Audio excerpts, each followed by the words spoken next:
Welcome to episode 4 of the Snobcast. Today, we will be discussing Blue Velvet. As always, this conversation will contain spoilers. We will be discussing the movie from beginning to end.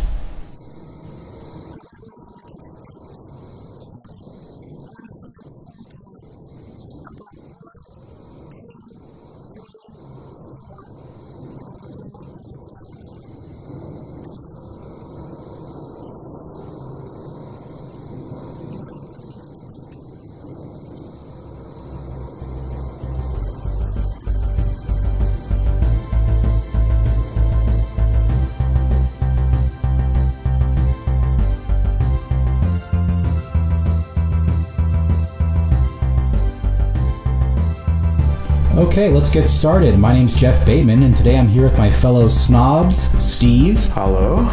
Joseph. Hello. And David.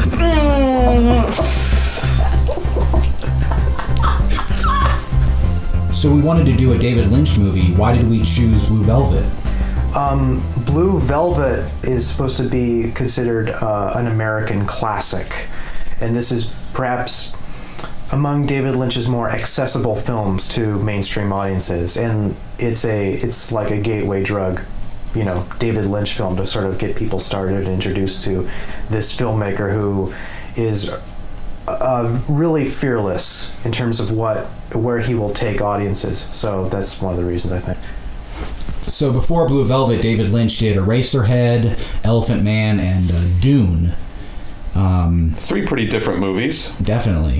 And I feel like Eraserhead really is a David Lynch movie. I mean, it's really out there, but this one has David Lynch elements, but it's much more accessible to general audiences, I think.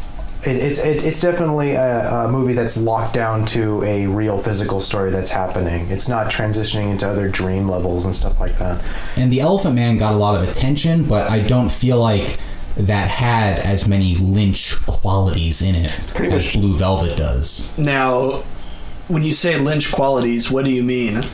Well, I'm thinking of some of the things. Lynch's love of sounds are very distinctive in Blue Velvet. We have, I can think of the beginning of the movie, there's a part that sticks out to me when the dad is choking on the ground. It cuts to the hose, and we hear the sound of the hose kind of amplified, and there's also a number of shots of that flame going out, and there's a bunch of other examples of just kind of things in the environment whose sounds are amplified. And you definitely see that a lot in Eraserhead, which all the sound in that was done in post-production. And I feel, he did a lot of that too in Blue Velvet. There was even a scene at the end when there was that shootout. There's a piece of glass falling, and it hits the wall, and you can tell they added a sound of the glass hitting the wall, and I thought that was very effective. Well, I think what you were getting at was what makes this movie such a good gateway drug is that it has a story that is grounded in quote-unquote reality, yet it is sprinkled with still a good representation of his style and of his art. The story itself isn't original, it's the treatment that's original. Basically, especially watching it this time, you can really notice it. If you've seen it several times, you can really notice it. It's basically just a standard crime story with a David Lynch twist on it, with kind of like an expressionist twist on it.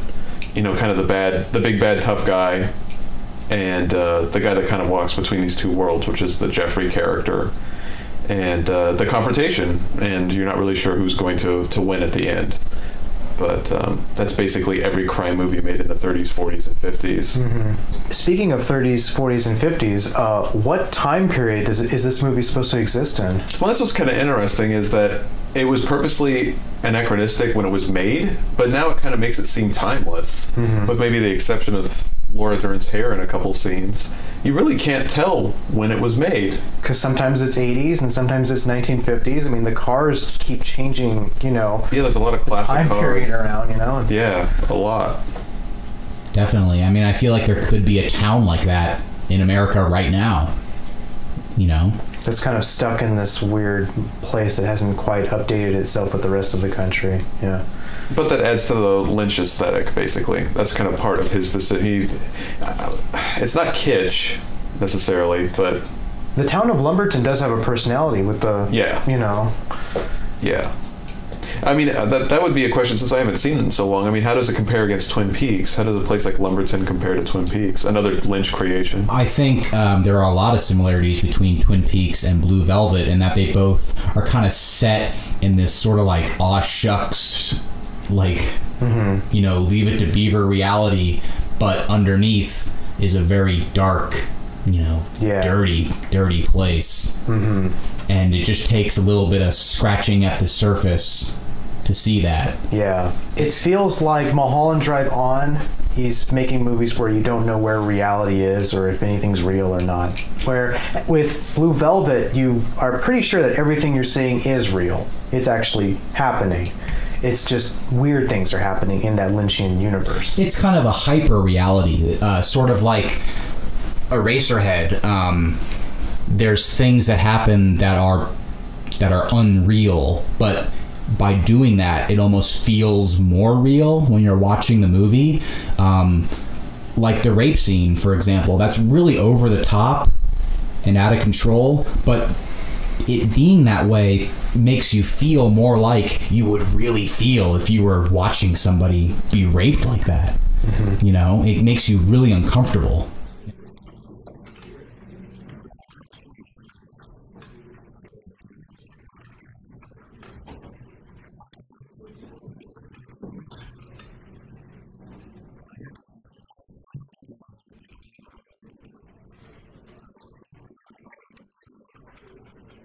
And that's something I think is interesting that I haven't really thought about until watching it this time, is what motivates Jeffrey?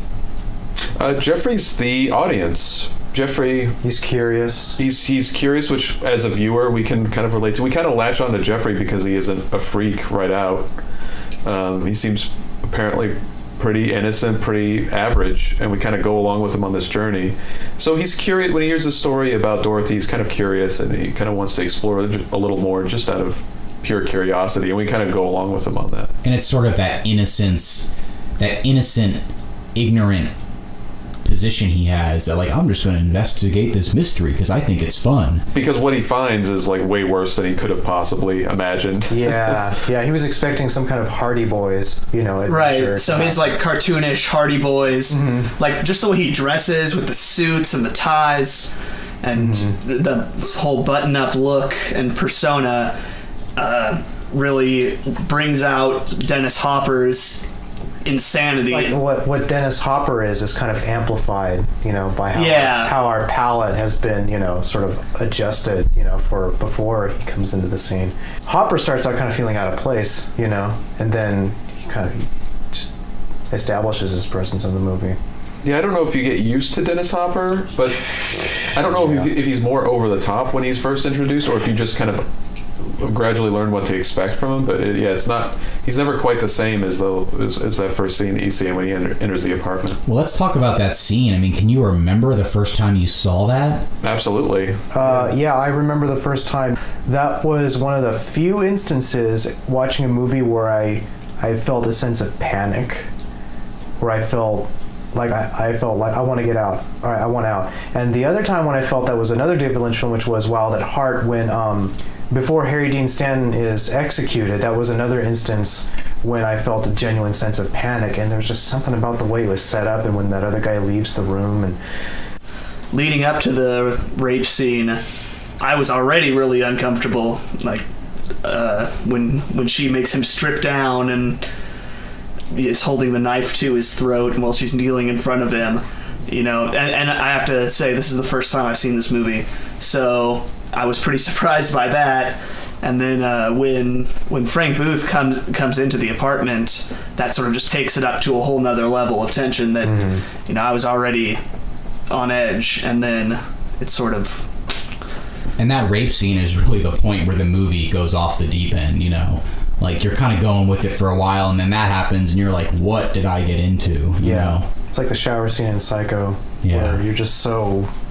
like, I can't believe the movie's actually going in this direction. This is really disturbing. He definitely does that on purpose, with the intro being so innocent and pretty. And even though we get that little shot of the Beatles underground and it's all dark and gross, I feel like from that intro, we really don't know what to expect from this movie. Yeah. Right, and I think in that scene in particular, Jeffrey is a good representation of what the audience should be feeling, because he is in that closet and he is freaked the fuck out, but at the same time he's kind of into it. He wants to see what happens. Yeah. Like he is completely enthralled in what's going on with this mysterious Jeffrey's a guy woman. who's turned on by voyeurism anyway.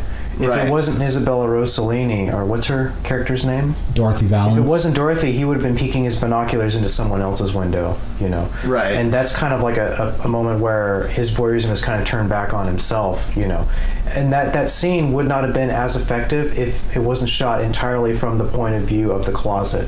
If that camera was outside of the closet looking around from all sorts of different perspectives, it wouldn't have had that same effect had it not been from his looking through the blinds and seeing it happen from the closet. Did you guys know that originally in the script, Dennis Hopper was supposed to be inhaling helium? And I did. How weird would that have made? I mean, That would have maybe been too weird. It would have been very intimidating. And as much as I would like to see that, like, even as an example, like, I'd kind of like to see a part of that scene with, you know, that kind of, like, I can understand. ADR. Yeah. I can understand why, though. I have a theory why Lynch wanted him to be inhaling helium. Part of the sexual fantasy rape thing seems to be Frank Booth wanting to have sex with his mother. Mommy baby wants to fuck. To inhale the helium would heighten his own voice and make himself sound younger, allowing himself to be put into the position of being a child in his fantasy. maybe. It's a very good explanation. Yeah. I just think, like, with all of Wants that to be aside, a little boy again. Mommy baby wants to fuck. You know? Right. All of that aside, though, it would be just... It would still be really fucking It'd weird. be way Would the creepier. audience be ready to go that far, you know, already so soon? That's 0 to 80, you know? I mean, Yeah. just in that scene. I think that's why it I was think kind it's of interesting. Like, yeah, the movie, it could have gone so far that it would have been like a brick wall hitting the audience and they just can't go along any further, you know? It sort of keeps itself just in check enough to allow the audience to slip down with the movie into this realm without putting up a roadblock of nonsense that just stops them before, you know, moving with the movie. Right, like, could you imagine if, so you had that initial scene with Frank Booth, and then, like, for some reason, Jeffrey gets caught, and they're like, let's go on a ride, and then you have the car ride, like, back to back, you'd be like, oh, I'm done with this movie. Yeah. There's no build-up, there's no tension, Mm-hmm. it's not gradual enough, it's just too much kind of thrown at you all at once. Lynch has a very good sense of what makes people uncomfortable. I don't know if it's fully conscious for him or if it's just the way he is, but he taps into that and he really knows how to push your buttons. Yeah. And what's interesting is that as right after he does that and pushes your buttons and, you know, freaks you out, he then pulls it back to Sandy with Jeffrey and sort of normalizes you again. Mm-hmm. And Jeffrey's response is basically just like, oh, that was, you know, that was crazy. Like, what did I see? You know, That's one of my favorite parts. And then the morning after, he's talking to Sandy on the phone, and she goes, "How did it go?" He goes, "Oh, it went okay." I want to say also, there's a real clash of tone, but it's not a clash of tone where it's due to mismanagement when the movie was assembled, which is there's the rape scene with Dennis Hopper, and then we're allowed a good time of breather in between, and then we get to Laura Dern talking about her dream with the robins, and that part is just so innocent and so beautiful with the organ coming in the background, the choir, and the way she's describing her dream about the blue birds and all this love that's surrounding her, and it's like, you know, it's hard to believe that these two moments are in the same movie, you know, but it's a movie that kind of allows itself to have these two polarized worlds of pain and despair and death and dread, and then innocence and hope and love, and it's kind of interesting to see those two worlds juxtaposed against each other in the same movie. and I think that because Jeffrey is sort of an avatar for the audience, that the way he sort of blends into both of these sort of worlds between these two women that are, one is totally damaged and the other is totally innocent, Pure and yeah. right, and that prevents cognitive dissonance, like for us, So, the viewer. like, in summary, he doesn't react any way differently than your average audience member not with schizophrenia would. Right. For example. So when you see something horrible, he reacts to that as though it's something that's horrible. If something's confusing, he reacts as though he doesn't know what's going on. And there's another thing I wanted to mention is some of the acting is funny, but it's almost like it's like intentionally funny, because I think a note I put is that some of the actors are acting like they're acting, with the exception to Jeffrey, which kind of makes Jeffrey feel a little more alone and isolated. It's this town of eccentrics around him that he's not exactly on the same level with. It's always so funny. Like it's kind of strange how when he finds that ear in the field and he brings it to the detective. That is such a weird scene. He's like, "That's a human ear, all right. Here, let's go take a look at it." You know, it's like it just seems so. There's just something weird about it. It reminded me in tone and structure of how a lot of those B movies from the 50s were set up. Actually, it's the protagonist coming up to the cop and it's like, "Oh, I found this glowing crater thing." He's like, "Yep, that's a glowing crater, all right. Probably Martians." Yeah, that type. It had that type of vibe. Reacting to things that should have more shock to it with a sort of matter-of-fact kind of reaction. Yeah, not necessarily like Ed Wood, but that kind of like matter-of-fact type of. Yeah. But it's done intentionally. Yeah. Yeah, there's also another line when they're back at the house and Jeffrey says something like, "Oh, being a detective must be fun work." He goes, "Well, it is, but it's also terrible too." And it's like this really ridiculous line. Yeah. Mm-hmm. So with lines like that, I feel like it's intentionally trying to draw attention to genre and to what's to be expected from this specific type of movie. That's why I think it's in there specifically like that. Of course, it does work in terms of the dichotomy between like the good and evil. Well, I just want to say it establishes genre and then it pulls at the seams of that establishment later on, which is what makes it effective. There's a lot of expressionist things in there. Yeah, do you think he uses our expectations of the genre to freak us out? Yeah. He brought Frank Booth to the Leave It to Beaver world and set him loose in there, And very gradual. Yeah, it's like he just shows up.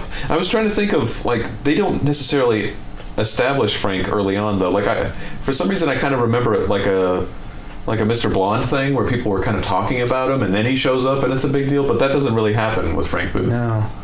She talks to him on the phone. And you don't really know what the situation is, right? Right. You just know there's someone named Frank, and he's probably a bad guy. Okay.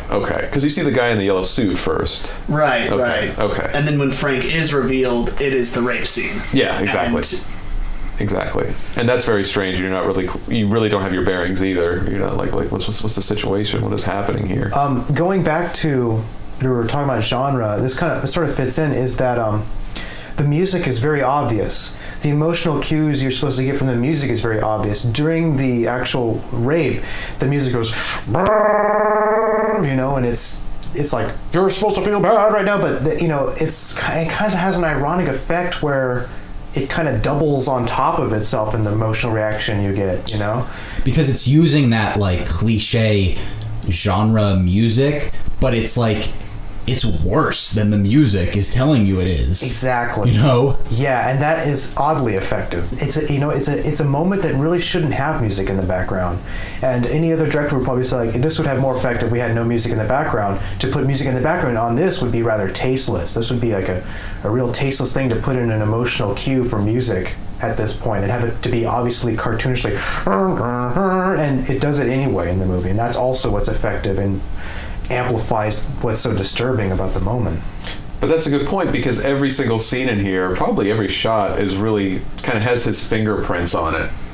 If you didn't have score during that scene, it would feel out of place. It'd feel like, oh, you're trying to make Taxi Driver now or something. Everything has to kind of be touched. Like, everything needs to kind of fit within the David Lynch style, especially in this movie. So even though he's telling kind of a conventional story, but he's telling it in his way, it all needs to kind of lead up to that finale. Yeah, how do you think this story would be if like another director did it? Really good question. I think it would be Garden State, except instead of like having a little crisis, he finds an ear, and it wouldn't show that whole weird rape scene. It would kind of cut away. I think I know how that scene would have happened if it was done another director. You would have Frank sort of start, and then we just cut to Colin McLaughlin's eyes as we hear what's going on. Yeah. You know, in the background, like, Yeah. oh no. But he doesn't react like that. He almost shows no reaction. He doesn't know what to make of what's going on. He's in shock, and that's Oh yeah. and that's how I felt. His shock is interesting too because it's kind of realistic because that's the first time he's ever seen anything like this before. This is something his world has never experienced. And Right, it's because he's happened from the other world. He's Yeah. from the Roses and Firemen and to Leave It to Beaver world. exactly. And I think as far as genre goes, minus Finding the Ear, I think it begins and it ends as a romance. If you cut out all of the sort of seedy world parts, you would have a 25-minute romance between Laura Dern and Jeffrey.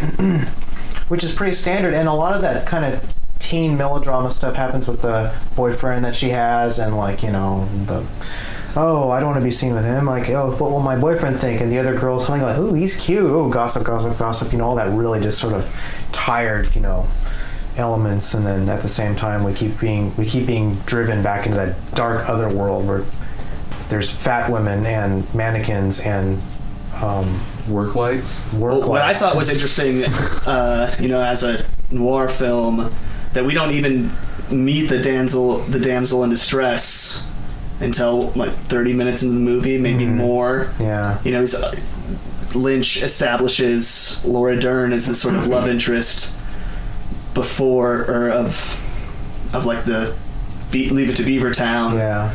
What makes it complicated also is that this damsel in distress kind of doesn't want to be rescued either. Right, she wants to be hit. Yeah. She doesn't want to call the police, you know. I think that's what makes this movie really hard to watch for some people like Roger Ebert, is that she doesn't really react exactly like we expect a victim to, you know? She almost kind of enjoys it in some scenes, and that may be just because she's gotten used to it and Yeah. she's been programmed to feel that way. Yeah. But it's very uncomfortable to see that because you want to be on her side, but then you don't understand what she's doing. The battered housewife syndrome thing, it's tough to do in movies because that's a character that's hard for normal people to relate to, you know, and understand.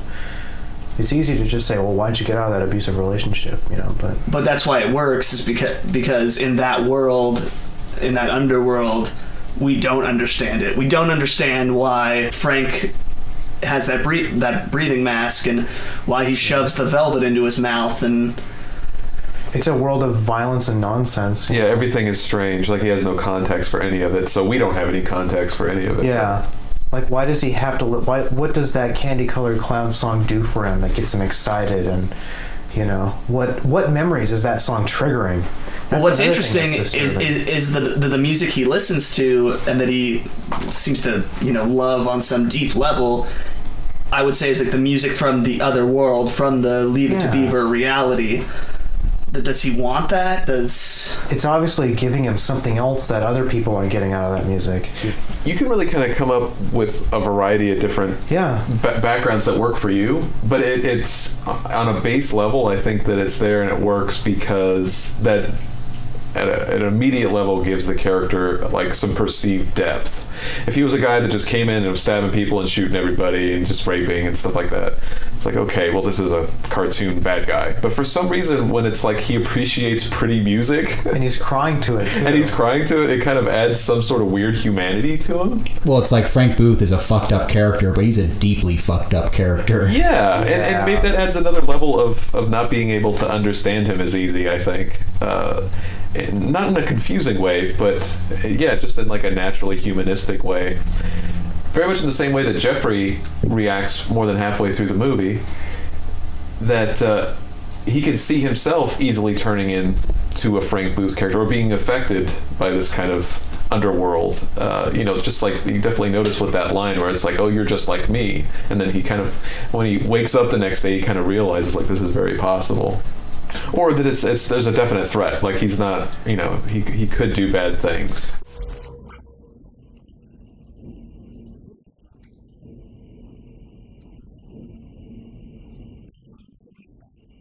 Something I noticed that I wanted to get your guys' take on is the aversion to eye contact, to sight, that I felt mainly the sort of underside characters felt throughout the movie. Don't you fucking look at me.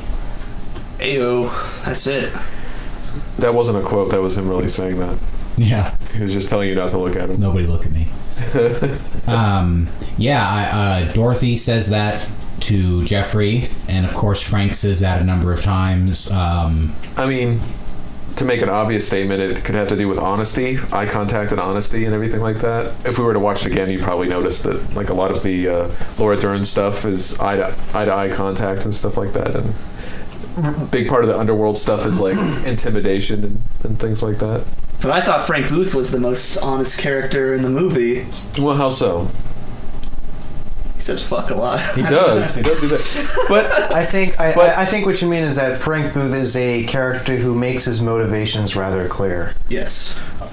Frank looks up at Dorothy, says, "Don't you fucking look at me," and hits her. That is while he's in the middle of his baby wants to fuck.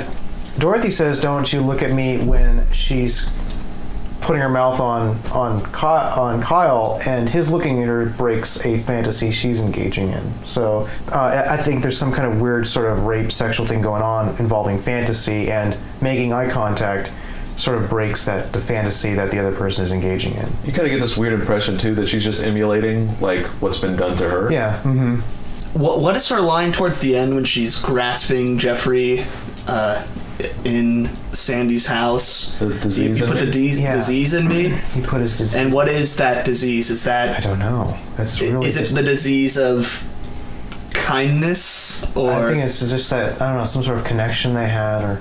I don't know. That line has always kind of flabbergasted me. Like, what is she just talking about him? I think it's a way of saying we're emotionally married or something like that. She's not just talking about him ejaculating inside of her. That's how I interpreted it. Yeah, that could be that. Yeah. I didn't really think of it as like a figurative line, but I guess it could work that way too. What is Lynch saying anything about sexuality in this movie, or are we just watching characters with strange and destructive and abusive sexual behavior? Well, that's what I don't know. I don't know if it's like just another device to manipulate the audience, because that's how I interpreted these times that I've seen it, is like it's something that gets people to react, and that's kind of a direct gateway. Violence and sex, right? It's like a pretty common ground you can use to manipulate an audience for a multitude of reasons, and it's really effective in that way. I don't know. What do you think? I almost want to see like a sequel to Blue Velvet, you know, because like what is Jeffrey and Sandy's like sexual relationship like? Yeah, are they just going to engage in just like very straight missionary style and then cuddling after that? You picture like, you know, Jeffrey like raising his hand like, oh wait, no, I don't hit you. Like, I imagine that they have two children, but they are both hatched from very large eggs, like Mork from Mork and Mindy. They don't touch each other. That's my interpretation. If I could ask a plot related question, if that's cool. Please. Why is the yellow man in Dorothy's apartment at the end of the movie with a smashed up skull? something Frank did to him. I don't know. So it was Frank that did that? Yeah, it's Frank. I never really understood why Frank did that. Is he just cutting off all the ties? I suppose so, yeah. I got that impression. Yeah, he's cutting off all the ties. He feels. I don't know if you get the impression he kind of feels like he was working around behind him or something like that. Like he didn't trust them, and also he kind of wanted to. It feels like he knew that Jeffrey was going to be at the apartment. I don't know. I don't know if it's because he had the police scanner and stuff like that, but I felt like he kind of knew where to find him, and he's right. I felt like he wanted it to be found. And initially, when the yellow man first meets the well-dressed man, is that Frank? Yes. Yeah. Okay, so Frank is always well-dressed man. Mm-hmm. Okay. I guess well-dressed man is like his liaison. That's his disguise when he meets the cops, I guess. That's his kind of like undercover disguise. Yeah. So is the well-dressed man just a red herring? Because I feel like there's some things that are red herrings in this movie too. Yeah, maybe we should talk about red herrings in general. Like, what else are we looking at? Yeah, this one in general, it feels like it doesn't get too sidetracked with things that don't add up into the major plot. But I kind of feel like there's details. There's a lot of excessive details, I feel like the thing about the drug dealer that was shot outside the window and the woman that broke her legs. Like, all of these things were cooked up, but it really has nothing to do necessarily. And does that hurt the film? No. No. It's all right if that stuff is happening kind of on the sidelines of the movie. That just sort of like it lets you get to know what kind of work Frank does in the world that he's in, and you know. But don't you feel that way? That there's a lot of detail and a lot of thought out things in all of these things specifically. Mm-hmm. Any of you guys want to talk about the sort of like the chapters of the movie being bookended by that candle blowing out? Because it happens 4 times in the movie. Yeah, probably 4 or 5 times. And that candle isn't referenced like anywhere later. Like, oh, there's the candle. No, it's not like he goes to his parents' house and there's that candle. Mm-hmm. Is that quite literally the movie? Is that candle supposed to be like any kind of light to be shed on any sort of... Well, it's not like we get any sort of scene at the end with the candle not being blown out or anything, you know. It's like, I think there's that sort of comes from David Lynch's obsession with sound and fire, which we see in a number of his movies. Yeah.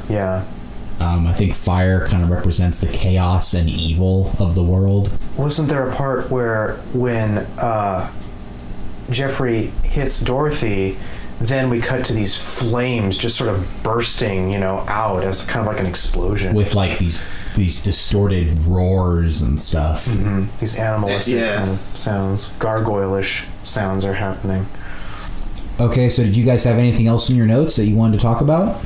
What I want to mention is what I mentioned to you, Jeff, after we saw it in the theater, which was Blue Velvet is cinema at its finest because it successfully manipulates how we think and how we feel. And honestly, that's what cinema is. It's the manipulation of your audience through sound and imagery, and it does it perfectly. You know, and that's one of the things that I think about when I think of the movie Blue Velvet, is that this is cinema at its best. I don't mean that it's dark and disturbing, which makes it its best. It's the fact that it's so effective in manipulating how you think and how you feel, and that kind of opens up the potential of what cinema is capable of. Like, that's why cinema is so great, is because it can take you on this journey and make you feel these feelings and think these thoughts, you know, that few other artistic mediums can do so, you know, that effectively, you know. Definitely. And I feel like Lynch is really the master of just manipulation. You know, he really knows how to, like we said earlier, how to push your buttons. Just one thing I want to mention is this movie, Blue Velvet, has one of my favorite, or maybe my favorite cut in any movie, and that is the I'll fuck anything that moves, and then he disappears with the car engine roaring. I just think that's brilliant. It's so jarring. You know. I can't think of very many cuts that top that. I think Blue Velvet exemplifies why editing is so important. If Blue Velvet weren't edited right, it wouldn't have been as effective. I had my filmmaker's goggles on while I was watching this, especially since I've seen this movie so many other times before, and I'm thinking about like when Frank gets Jeffrey out of the car after Jeffrey punches Frank, and then the cutting around between the reaction shots, and then the woman dancing on top of the roof of the car, and then cutting down to Dorothy screaming and crying, and the music that's happening over. And if this raw footage were in the wrong person's hands, it wouldn't have happened just the same way. That makes you panicked and like, this is really disturbing. Joseph, was there anything you wanted to mention? I think you got it. David? At the end of the movie, as the Robin, representative of love and compassion, holds the beetle, which is representative of evil, in its jaws, crushing it. Jaws? I'm not sure. Beak. I'm sorry. In its beak, crushing it. I felt as though my brain was in Lynch's mouth, being crushed. Good show, sir. No, I got nothing. Well, Just one thing I want to mention really quick that I appreciate about Blue Velvet is that beginning and the end sequence. At the beginning, we see that Leave It to Beaver world. We end with that Leave It to Beaver world too. So it's kind of like we're taking a look at this kind of like a fantasy world. We pull away the veil, which is represented by the insects going down inside the grass and stuff like that, and then we go into this dark, dark, evil world, and then good triumphs at the end. We're allowed out of that evil world, and then we see the same shots of the firemen and then the flowers against the blue sky, and it's kind of like that veil kind of goes right back over. The facade kind of, resumes and it covers, and we can just go ahead and just forget about that world we visited, Well, but I always think with that final moment with when we hear the clip from Blue Velvet and her staring up into the blue sky, it's like maybe it's not over. It could come back. It's still it's just because it's shoved under the rug doesn't mean it doesn't. Just because Jeffrey's not a part of it anymore doesn't mean it's not still there. Yeah. And the line is, I still see Blue Velvet through my tears. Yeah. It's still out there. It could come back, There's more evil in the world than Frank Booth. Yeah. Yeah. The evil that Jeffrey has to deal with isn't just Frank Booth. It's something systemic in the world, It's just personified by Frank Booth, just for one instance. But it's still out there. It can come back. Thanks for listening to the Snobcast. Please send any feedback to thesnobcastfeedback@gmail.com. Check out our Tumblr, YouTube, and Facebook accounts at username The Snobcast. Next week, we will be discussing the new Nicolas Cage movie, Stolen.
Twist on it, kind of the big bad tough guy, and the guy that kind of walks between these two worlds, which is the Jeffrey character, and the confrontation, and you're not really sure who's going to win at the end.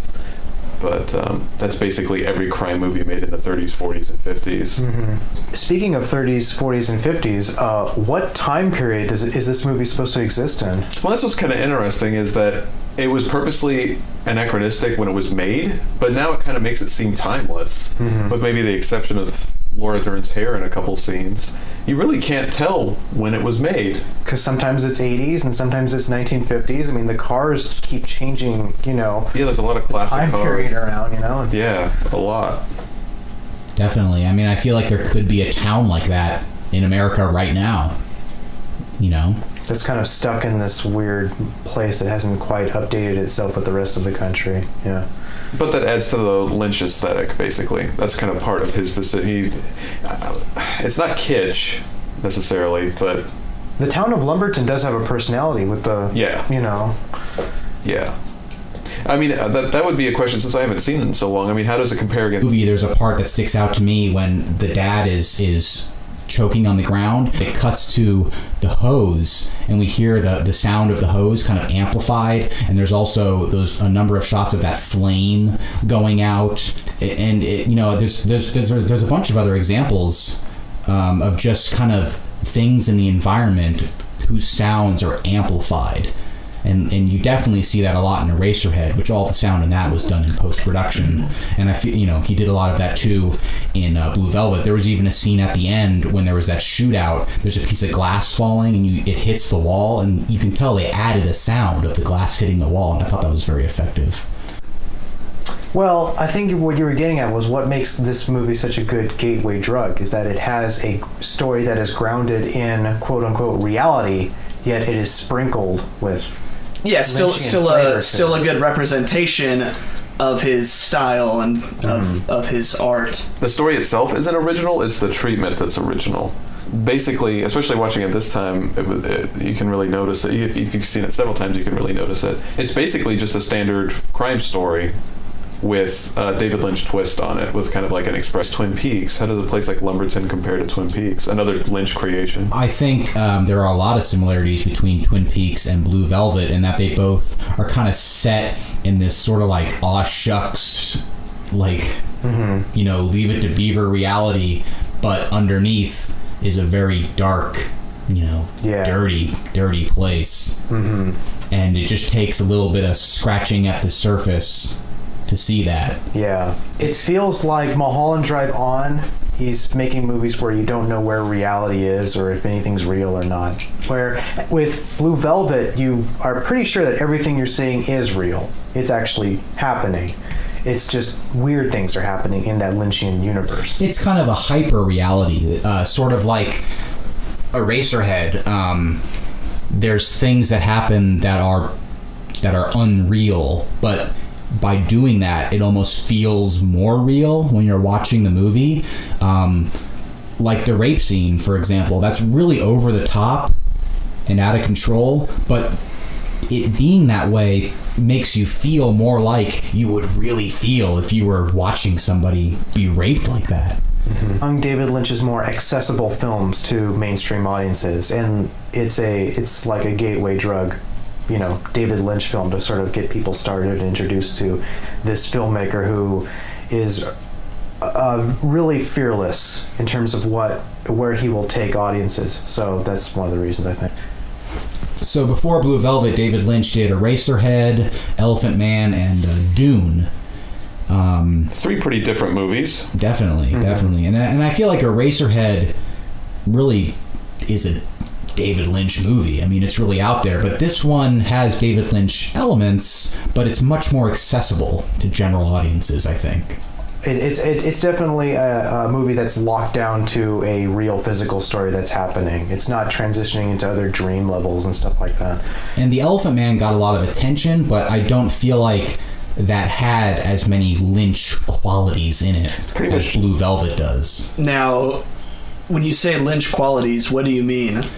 Well, I'm thinking of some of the things Lynch's love of sounds are very distinctive in Blue Velvet. We have, I can think of the beginning of the movie. Welcome to episode 4 of the Snobcast.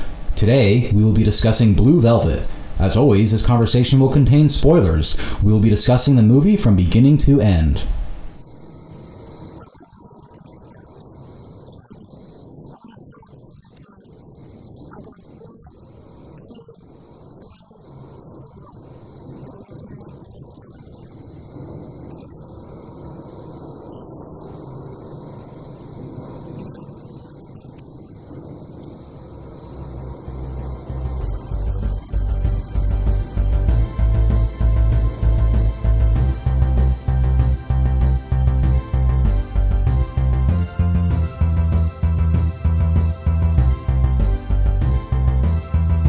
Okay, let's get started. My name's Jeff Bateman, and today I'm here with my fellow snobs, Steve. Hello.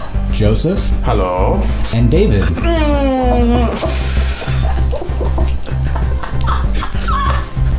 So we wanted to do a David Lynch movie. Why did we choose Blue Velvet? Blue Velvet is supposed to be considered an American classic, and this is perhaps